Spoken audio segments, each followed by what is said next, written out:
So, Governor DeSantis, I'd like to start with you. You have pledged to send the military to the southern border on day one of your administration with orders to shoot, quote, stone cold dead anyone illegally entering with a backpack that you believe contains fentanyl.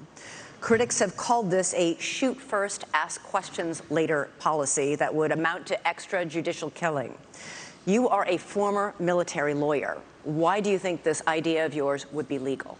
The drug cartels are invading our country, and they are killing our citizens by the tens of thousands every year. We had a situation in Florida. There was an 18-month-old baby that was crawling on the floor of an Airbnb rental. There was fentanyl residue on the carpet, and the baby died. Is this acceptable in this country? I know the elites in D.C., they don't care. They don't care that fentanyl is ravaging your community. They don't care that illegal aliens are ravaging our community and overwhelming our community.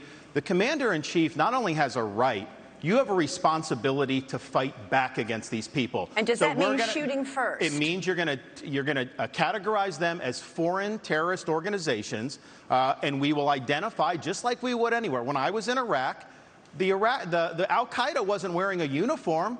You'd see anyone walking down the street, they all had man dresses on. You didn't know if someone had a bomb, an IED attached or not.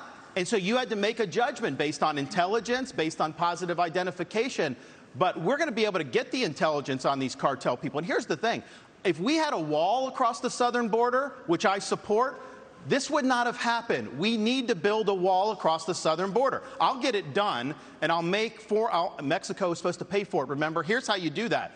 I am going to have fees on remittances from foreign workers when they send the money back to foreign countries. We're going to tax it, and we're going to build a wall with that. So, yes, you should have had that. But we don't have it. I'm going to build it. But we have to lean in on this problem. I am not going to sit there and allow mothers to lose more kids because of fentanyl overdose. I am not going to sit there and let sex trafficking go unabated or human trafficking go unabated.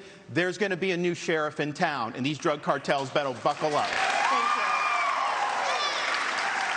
you. Ambassador Haley, you have pledged to catch and deport all migrants who are here in this country illegally, but then you said in Londonderry, New Hampshire last month that you will not deport those who are working and paying taxes rather than feeding off the system. Which is it? So first of all, what I said is all of the 7 or 8 million illegals that have come under Biden's watch absolutely have to go back. We have to stop the incentive of what's bringing them over here in the first place. Biden just gave temporary protective status to 500,000 Venezuelans. That's 500,000 Social Security cards. That's 500,000 driver's licenses. And I know from my time at the United Nations, the first thing they do is pick up the phone and said, we came over, come on over. And that's what sends more.